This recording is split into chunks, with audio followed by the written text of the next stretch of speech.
Okay, so I think we will get started now. I am sure some more people will join us during my short introduction.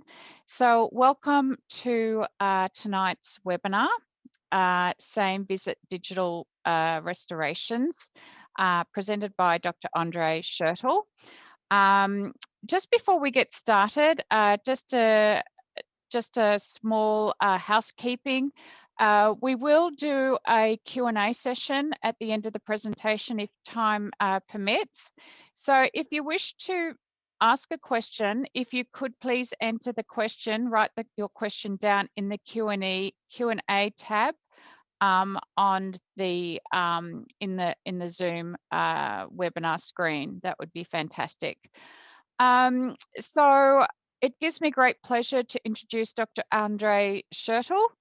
Andre has we've worked with Andre for many years, and he's been on a digital journey for some time, which has been really great to be working with him on.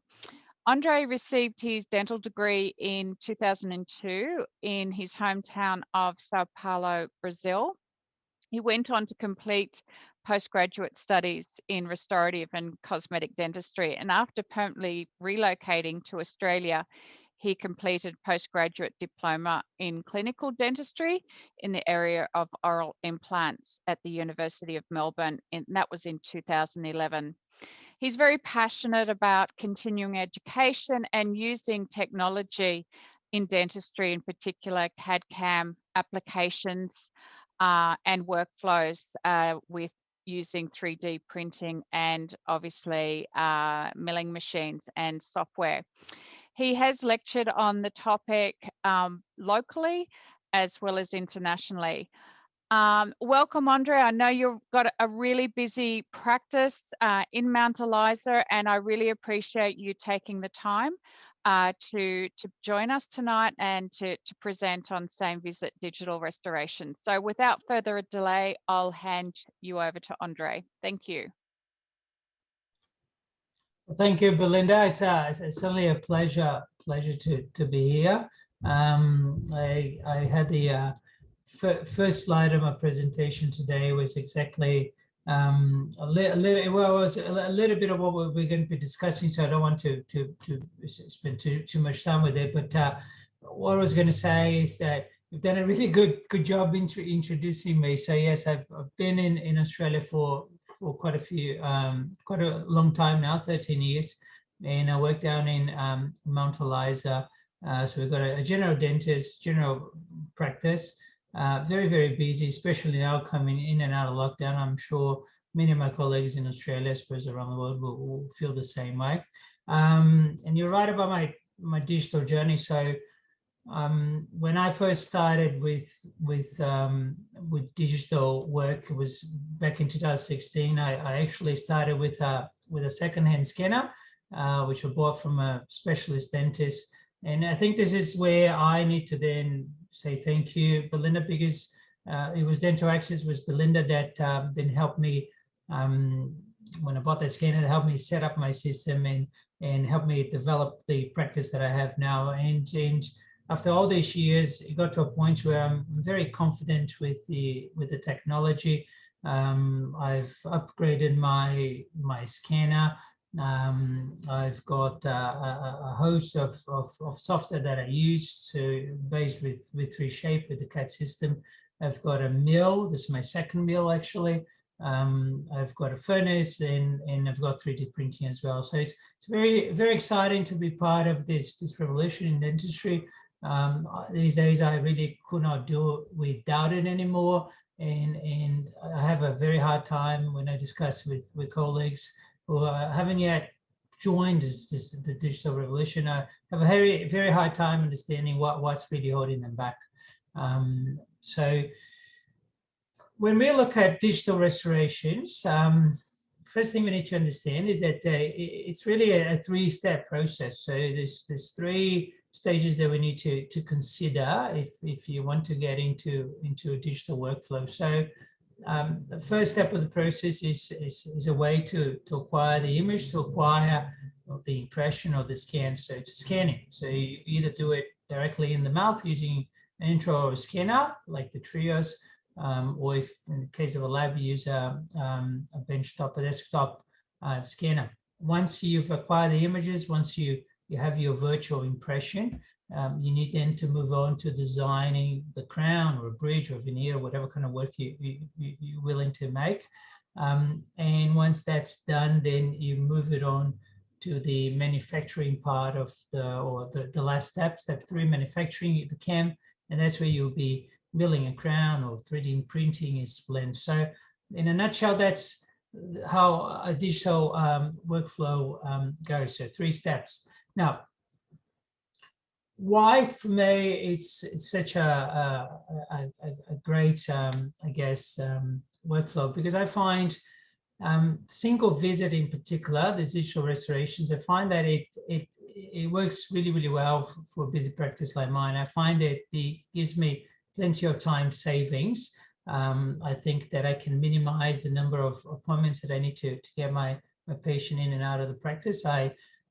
Granted, it's a longer appointment, the longer sessions that I need to have them in with me, but patients appreciate not having to come back for that second visit. It's easier for my team to book those appointments with me, and I'll talk a little bit about how we book our appointments in a moment. Patients appreciate not having to be numbed up twice. You just do the whole process in one hit. There's no temporaries that we need to deal with. I think that's also great time saving if you have issues, temporaries coming off. There's no impressions, no goo, huge marketing ploy that we use with patients. Certainly, I think that in my experience in the past, it helped convince a handful of patients to go ahead with crown bridge work, simply having to go through impressions. And then we get to the bit that I often get asked about cost savings. Are you saving money by using your system? Is it cheaper to send it to a lab? What about the setup costs of the equipment? And I admit there's quite a price tag that comes with it. For me, the greatest saving it's with the appointments. It's freeing up my time to see more patients, to do more work. So I think overall, I find it very cost effective. I do still think that now that we've got a system going, we can actually reduce our costs as we go. My workflow in particular, I call it a single day workflow. So I know there's a lot of talk about single visit and how long it takes. I found for me to do this stress-free, much rather do it or tell the patient that we'll do it in a day rather than in a visit. And we found that it works best for us when we do one large appointment, one long appointment right before lunch. So I'll see the patient for the prep. I will scan the tooth. Occasionally, I'll temporize a tooth. I find if I'm doing a molar or a crown lay or inlay onlay, patient wants to go home, have some lunch, I'll usually just temporize it with some tele or material, easy to remove. Now, if it's an anterior tooth, usually they don't leave the practice. I find most patients, they're just happy sitting in the waiting room and reading a book. Then we've got lunchtime, 60 minutes, where we do my design, the mill, the processing of the crown. And then about 40 minutes after lunch, I allow for the insert. So we'll go over each one of these steps. But for me, I found after years doing single visit restorations that this works extremely well with my particular system, and we'll talk about why in a moment. So case selection for single visit restorations, I found that we hit the sweet spot doing onlays, inlays, and crown lays. A number of reasons for that. Has a bit to do with the processing and the material choice that I use. But I also do a lot of crowns, single crowns, occasionally veneers. I do struggle a little bit with veneers, a bit of shake taking, getting the color right, and that extra pressure of trying to do it in such a short amount of time, but it's doable. Implant crowns, I'm still a beginner in regards to implant crowns. I have done temporary crowns, but not permanent crowns just yet. And there's also a question about 3-unit bridges. I've done a few in the past, but I found for single visits, not really the best way to go. I'll rather do it overnight using printed models, so I can check the fit. I can ensure that everything's fitting the way it should. So on lacing lace, crown lace, I think it works like a charm. No issues whatsoever. I've got a number of cases I'll show later on, before and afters. I think there's you can't go wrong with that. So my favorite materials for crowns, crown lace would be Emax. Inlays, onlays, I tend to prefer Cirrus Mite and Empress due to the ease of processing. Veneers usually I'll do Emax as well. So when you look at the single visit digital workflow, so it's basically six steps. So you prep, you scan, you design, you mill, you process, you insert. So today we'll focus on the scan, the design, the milling, and the processing. So as I was saying, if you're doing this in-house, first you need a scanner. So my entire system is built based on the 3Shape suite. So 3Shape, for the dental practice, they've got a piece of software called Design Studio. So Design Studio is what allows me to, using a scanner from a Trio scanner, it allows me to design a crown, a bridge, a veneer, and then later on push it into my mill. So the workflow with the 3Shape is pretty straightforward. I find it's very user-friendly. So you will set up your order, as you would if you're sending your lab work to a lab. You go ahead with you scan using a Trio scanner, you design with the CAD, and then lastly you send it to a mill. So it's all integrated. We use a laptop for that. I can do the chair side while the patient is watching, and I'll show you later on in videos. It doesn't take me more than 5 minutes to actually design a crown and have it ready to go into the mill. So with the scan, as I was saying, I have a Trio scanner. So with the 3Shape, you do need to use the Trio scanner. I find it's very, very accurate. I currently have the Trio 3. It's a wide scanner. I had it for a few years. Now we're in the newer generation, Trios 4. It's wireless. It's got extra tips that allow you to check for decay, check for cracks on the teeth. It's my next item on the list. I think pretty soon, once I retire my wide scanner, I'll be getting a Trios 4. You can certainly use the scanner not just for the in-house workflows, but you can use it to send a scan to your favorite lab as well. So I often asked about the difficulty. Is it hard to scan? Did it take you a long time to scan? Well, initially, yes, there's a little bit of a learning curve. Certainly, there's a lot of tips, a lot of videos. It takes a little bit of practice, but I made this quick video. This is 2 days ago. One of my dental assistants doing a scan of a case, a patient that we saw, and I just want to show you how easy it is. So this is a case we're doing a 3/7 crown. This is actually not a single visit crown. This is a crown that I sent to a lab, but this is my assistant scanning, and I found that also helps me a lot. I can delegate this part of the process to one of my nurses, one of my dental assistants, while I'm in the other room doing a checkup. So scanning the lower teeth. She's doing it by herself. She's not using any suction. She's not using any retraction. It's still going quite well. Just about 30 seconds. This is with the Trios 3 scanner. So the beauty of the Trios, I find, is that I mean, I had the hardware. I had the same scanner for at least 4 years now, and yet over the years, I think they must have pushed out 3 or 4 updates, and each time they sent an update, the speed gets better, the quality of the scan improves. They have AI scan, which automatically cleans up the skin, removes all the soft tissue. There you go. So it just makes the whole process a lot easier. So that's the scan done. Took her 1 minute to do the lower arch, and now she's moving on to the upper teeth. And same thing. So in 2 minutes, literally, we've got an upper and lower scan.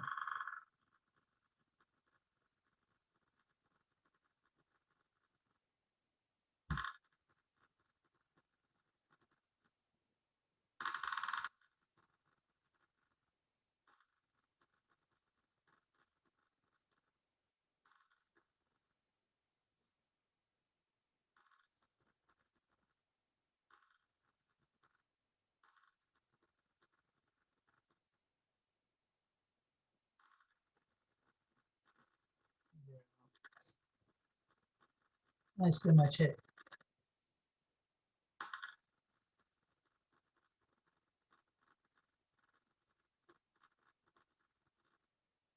So there you go. So another 50 seconds and then we've got the opposing arch. Next step will be to do the occlusion.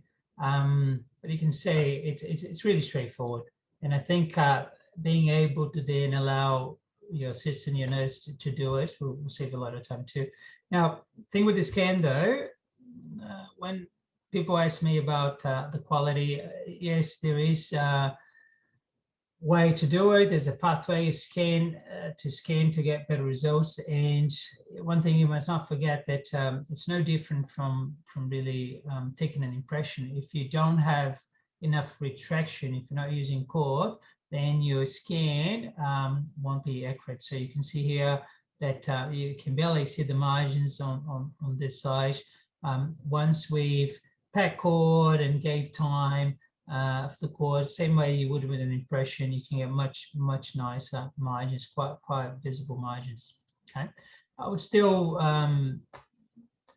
be very mindful of scanning deeper preparations, but yes, with time and enough patience, I suppose, and retraction, you can get really good scans, even deep preps. So once you've done your scan, you send it to the design software. So this is again with Design Studio, with the True Design Studio.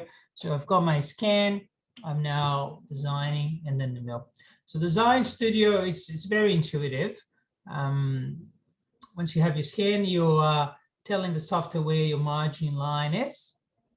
Once you've drawn the margin line, the system will automatically design a tooth for you. You get a choice of different libraries. You can choose different shapes or matches, but I find that the automatic design often gets it right, unless you're really specific on what shapes you want.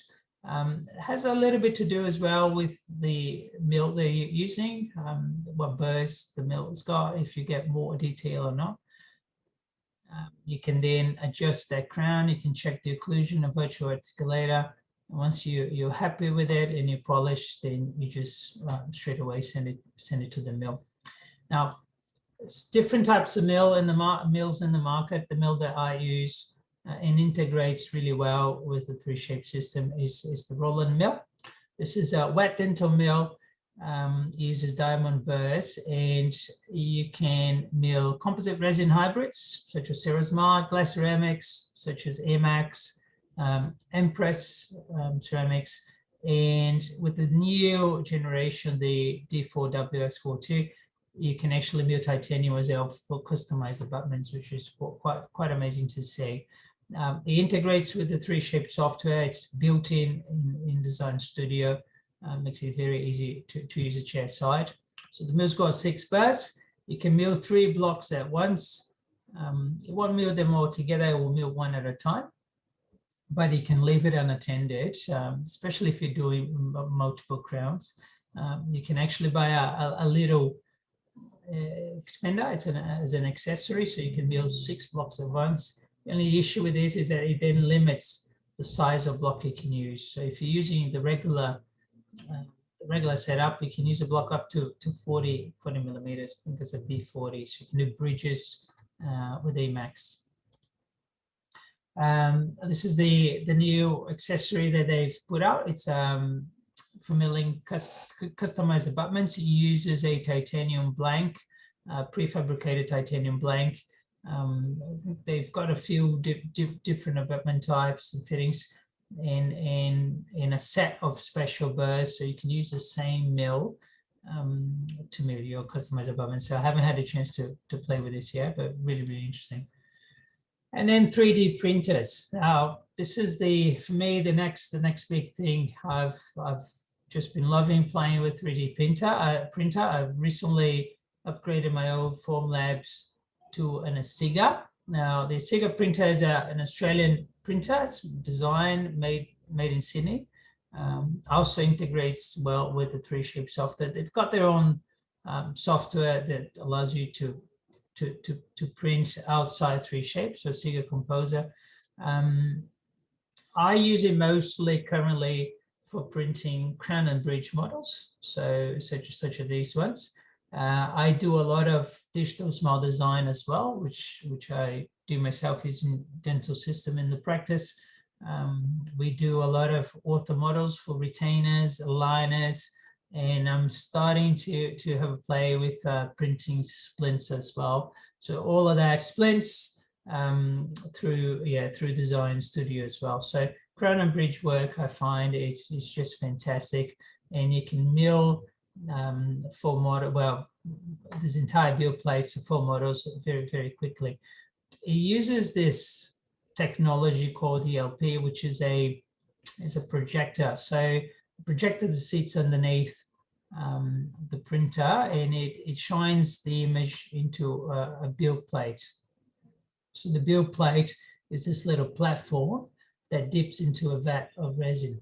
So even though it's a little plate compared to some of the other printers in the market, because it's building one layer at a time, the entire plate, you can get very quick results. So you can build something like this a little bit over an hour. I think it's fantastic compared to my old Form Labs. They use a single dot laser, takes a lot longer to go through the image. So it's really fast if you're building multiple parts at once. I find that really good with the orthodontic models. It also allows you to use different materials, and this is what sold me on this particular printer. It's an open source printer, so you can use materials from different brands. You're not locked into buying only materials from Asiga. So it uses these little disposable trays, and all you need to do is open the printer up, swap the tray over, and off you go. So very easy. They've got a huge range of materials that Asiga has pre-approved. The ones I use the most currently, dental model, quite like it. Been using dental guide for surgical guides for implants as well. Haven't had a chance to use the other ones. For splints, fantastic results. Key splint soft, and now they've got the hard one. This is specific for printing splints. And what I'm really excited about is a new material that allows you to print permanent crowns, so Ceramco. I haven't had any experiences with this yet, but I'm hearing really good things. And in fact, I think this is a little plug for next week's webinar with Dental Access, in case you're not aware of. But this is next Wednesday, Dr. Andrew Whip from Sydney, and he will be going through his journey with 3D printing, talking a little bit about the printer materials he uses, post-processing, the workflow. I'm really excited about this one. I'm really looking forward to joining this one as well. So finally, we get to the processing. After you've scanned, you've designed, you milled your restoration, printed, you get to processing. So this is really important to consider. And it depends on the material what you're using. So processing means you've made your crown, you're getting it out of your mill, and then you need to prepare it for insert in the mouth. So if you're doing something like Emax, Empress, Serosmart, they all have different requirements. But in a nutshell, what you're doing is you're cutting out the little sprue that connects the crown into your block. You're polishing, you're adjusting that restoration. You're staining, glazing, you're crystallizing it in case of Emax. Then you polish your margins again, ultrasonic bath, you air braid or treat it with the fluoric acid. Finally, silane, and you have it ready to insert. So each material has got its own requirements. Emax, once it comes out of the mill, it's in a purple state. And what you do is after you've pop it in the furnace, after you've glazed, you will crystallize it, and that's when you get the final result ready for finishing off and inserting. So this also adds time, and it's something you need to consider when setting up your appointments. I mentioned before the materials. I talked about the materials that I use, and I find with Emax, you really need to take into account that yes, you have to mill your crown, but you also need to prepare it, and that adds an extra 13-15 minutes, just the furnacing time, the crystallizing. So a crown with my mill will take about 20 25 minutes for a full crown for a molar. I find it takes me roughly another 5 minutes to trim it, polish, tint, glaze, another 13-15 minutes for the crystallizing, the glazing cycle.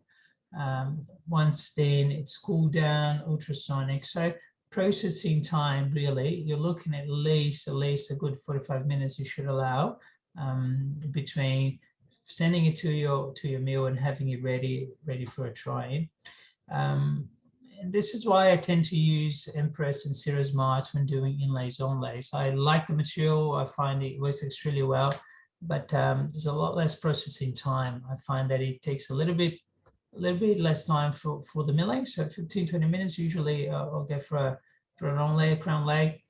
That has to do obviously with the preparation itself, but we don't have to put it in a furnace. The trimming, the polish, it's a lot quicker. Occasionally, on occasions, I'll even finish polishing directly in the mouth after cementation. So that works really, really well with inlays and onlays. Obviously, you still need to do your etch or air braid and seal lane as you would with any other restoration. Now, everything goes really, really well. The workflow works very well once you had the opportunity to do it a few times. There's a number of issues that can sometimes occur, things that you need to keep in mind that will certainly cause a lot of stress, and I've certainly been there many, many times. Like I mentioned before, deeper preps, bleeding gums. Yes, you can still scan, but it might take you a little bit longer, so you need to keep that in mind. That helps me really gauge what cases are more suitable for single visit restorations. So if I feel a patient's got a heavily restored tooth, an upper 7 or lower 7, deep margins, and I think that I might struggle getting a good scan, then I'll probably reconsider scanning or reconsider doing it as a single visit or use an impression instead. So I keep that in mind. Obviously, sometimes it can be a bit unpredictable, so just be prepared for it. Equipment failure, we've had that in the past, not so much these days. It has a lot to do with maintenance, and you need to pay attention to the equipment. So replacing burrs on time, coolant and filter that needs to be replaced. These little things that can go wrong just when you need it. Also make sure that you have the materials that are required. Make sure you have enough blocks, you have object fixed to help you put the crown in the furnace, burn out a glaze. If it's here, it has happened to me before. And the most common one of them all, which we spend a lot of time dealing with, and thank goodness for dental access support, are Windows updates. Every single time there's a Windows update, I find something goes wrong. So these are little things you need to keep an eye out for, and as long as you've keep these in mind when planning for a single visit restoration, and I'm confident you won't have any issues. So I've got a number of clinical cases I wanted to go through, because I really want to give everybody a feel for how easy, how straightforward the system is. This one is in particular is a single visit case I did not that long ago. It's a lady that came in with a broken tooth. She was about to go away on a holiday.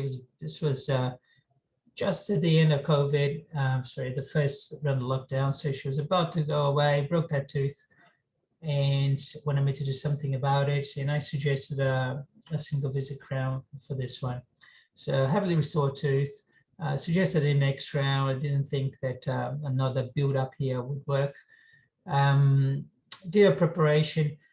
The beauty of the True Scanner is that there's actually a feature that allows you to immediately check for clearance. So this is the scanner showing me my preparation here, and it's showing me her bite. Now this lady had a very, very deep bite, and I was a little bit concerned that I under-prepped the tooth. But what the scanner is showing me, I'm not looking too bad at all. Once that's done, I'll do my scan. There's the scan of the core there. And I'd like to do my scan in 2 stages. So if you go back here, you can see how the margins are not clear at all. Generally, what I would do in these cases, I would come back to my scan. You can very easily delete these margins and move on, scan again until you're happy. So there's a very clear margins, can't fault that. Once I've completed my scan, we continue with the workflow here with the Zone Studio. I'm marking my margins. I'm using photos that I took of that tooth to help me ensure that I've got my margin line correct. The software then calculates my insertion path. It's warning me here about little undercuts. It's calculating the cement layer on the crown, reducing those overhangs. And this is a very good feature. I use this quite a bit. What I'm doing here, I am actually trying to copy or mimic the contralateral tooth. So I'm telling the software here to copy the that lateral directly into this shape, so it's a little bit easier to design it. So once that's done, once I copy the tooth, I can then check the occlusion. I can adjust that crown any way I want and send it directly to the mill. So the software will also allow me to visualize how the crown is placed in relation to the mouth. So I can look at where I'm putting the little sprue here, so there's less finishing issues. So I like to place it away, obviously, from any contact points or the occlusal surface. It's easy to finish. And there you go. Now, this one here is the video of this particular case. So from start to finish, it literally only takes 4 minutes. It's exactly what I just showed. So that's the scanner. I'm marking the scan. I'm marking my margins. I'm using the photos to ensure my margins are accurate. Moving on now to my insertion path. There you go, and that's all real time, really. And if you hover your mouse around the preparation, it will actually show you if there are any undercuts. So it's very, very handy. I have on occasions gone back and re-prepared the tooth if I was a little bit concerned about these undercuts. You can adjust your occlusal plane. She had a very, very deep bite. Now is the system giving me a preliminary design there, and I'm going to use the copy feature to copy the contralateral tooth into the new crown. So there you go. So you will just copy the design into the tooth. That works really well. Now, obviously, you can, if you want, simply redesign the entire tooth. You can pick a new one from the library, any shape, any model that you want. Once you've done that, you can then start to modify the crown. You can polish, you can add material, you can smooth it over, and all the while checking the bite, checking the fit. So that's me looking at the minimal thickness, the before and after. That's the pre-existing crown. I have an idea. I wanted to change it a little bit, get out of the bite. Now I'm just modifying it.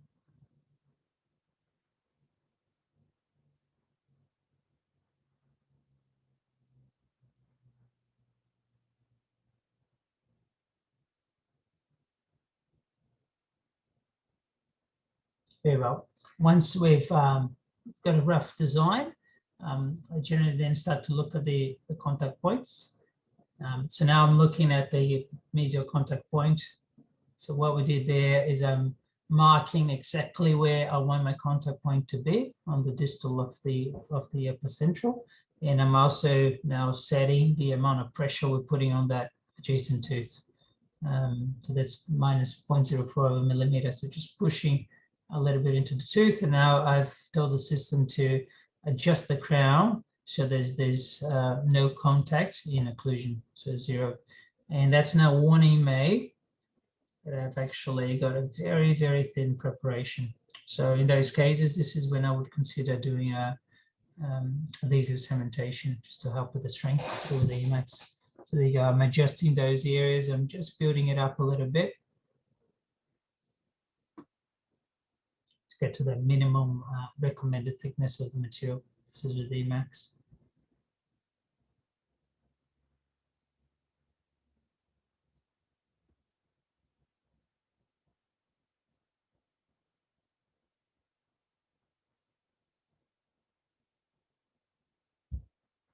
Very well.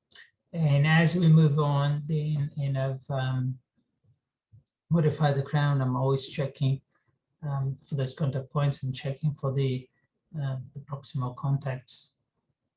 And finally, when I'm happy with the design, we can just move on and send it to the mill. And that's ready to go. So that's really straightforward. And literally that process, it took me about 5 minutes or so to design it and chair side. So I'm still there, patient is watching from my room. I've got a block loaded in the mill, and all I need to do is pretty much produce and send it to the mill. So very straightforward, 5 minutes and we're done. Now, that's the before and the after. Patient was very, very happy for what it is. She went away, saw her recently doing fine, wants to do the other teeth, which I'm a little bit worried about because of her deep bite. But yeah, that's coming very soon.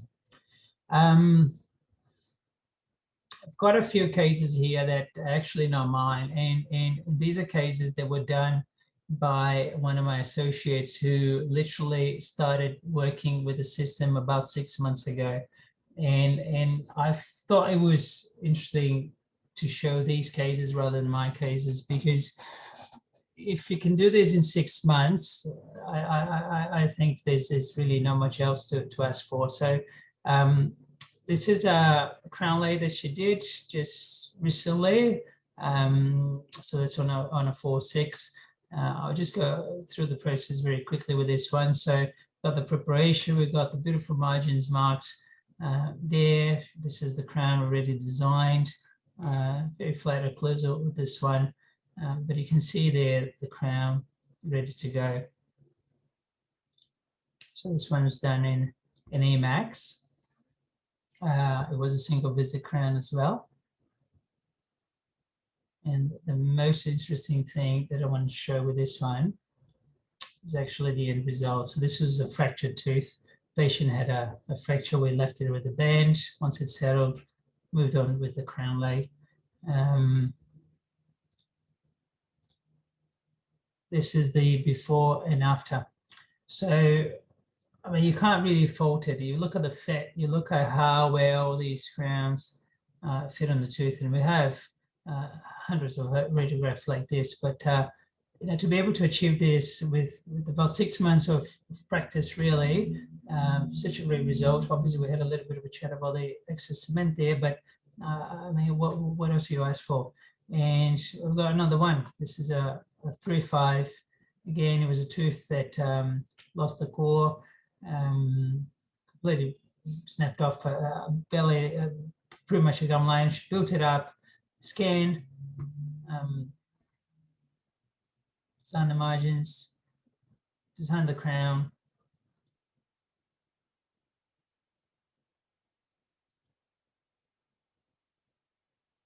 And there you go. There's the before, and that's the after.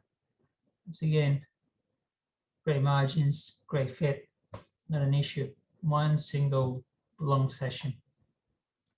In the last case, very, very similar to the tooth with the previous root canal. Same thing. There is a single visit, nice scan. Use the photos to check the margins.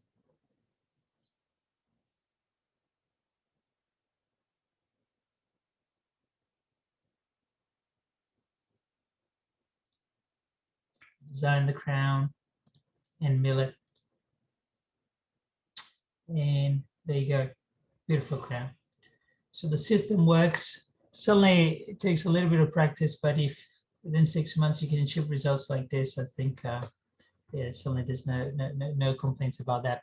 Now, I really wanted to say once again, Belinda, Dental Access, they were really, really important in helping me setting up the system and getting things to work. And I found over the years that it's nothing more important than having good support. And Dental Access, they're always there for me, pretty much 24/5, I think 24/7 support, considering they got offices all over overseas. So times I'll have someone helping me install something. They start in Switzerland and then move it on to Australia and then go back somewhere else. And it's crazy how they make it work. And I really couldn't be happier. So I found that they helped me really understand what I was after and provided me with the solutions. So the mill that I think works best for me, the printer, and I like how they got these never-ending or expanding line of products. So that's really, really good.